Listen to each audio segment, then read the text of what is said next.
I'm Aggie. I'm Danielle. I'm Joe. I'm Drew. I'm JJ.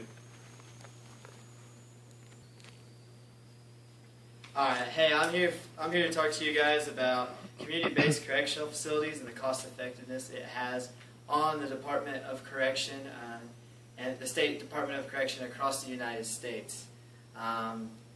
First off, I want you guys to think about how many people we imprison a year and the relative costs that go along with that. There's a variety of costs that come along with that and things that I want you to, maybe you guys haven't thought about before that I'd like you guys to think about. Robert Roberts, in his Criminal Justice Journal, states that there's about 160,000 inmates that are living in correctional institutions across the state of California, for example. And he states that it's about 5.8% of the state budget to house those interns, and that's a general fund budget that California has, where he's pulling the records from. But and it takes about 50,000 employees and staff to maintain the facilities and keep up with the inmates and their daily routines and what they have to do throughout the day. And Christian Henriksen, author of What Incarceration Costs Taxpayers, elaborates on that and states that there's other agencies that donate that are outside of that 5.8% of the general budget. Whether it be for employees' health care, their retirement pensions, or even the inmates' hospital bills that go along with that.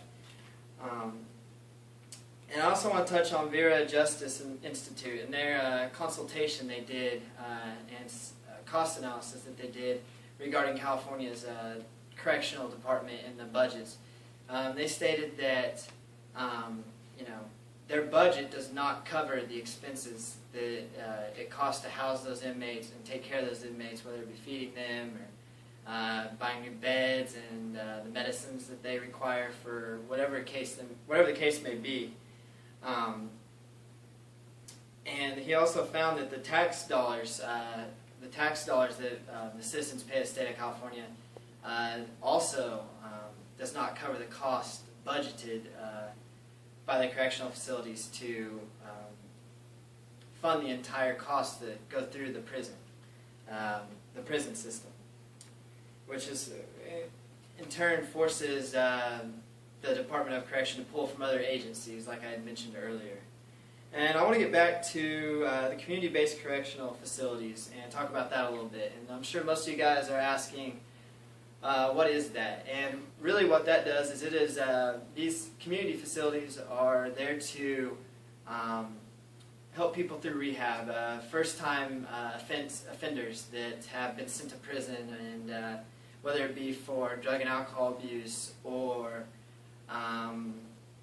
assault or sexual assault, any of those things, they send these people to these correctional facilities to be helped and hopefully not repeat their offense and stay out of the prisons wherever they may be located. And as Roberts states in his paper, in his Criminal Justice Journal paper, he says that people that have been attending these community facilities, based correctional facilities, have been staying out longer, have not been sent back in as quickly as people have not been attending these correctional facilities. And that over the past year it's saved the state of California about $21 million. And in turn it's about 47% of every dollar invested is what the return is on that. And I too, I as well as Roberts, agree that these correctional facilities, just prisons, are not getting the job done, and that these community-based correctional facilities that are more rehab driven, I think will have an impact, more of an impact than just sending them off to prison and having them isolated and not doing anything to improve their situation or what's going on in their life. And I think these community-based correctional facilities would be something great to continue to invest in and put taxpayers' dollars towards.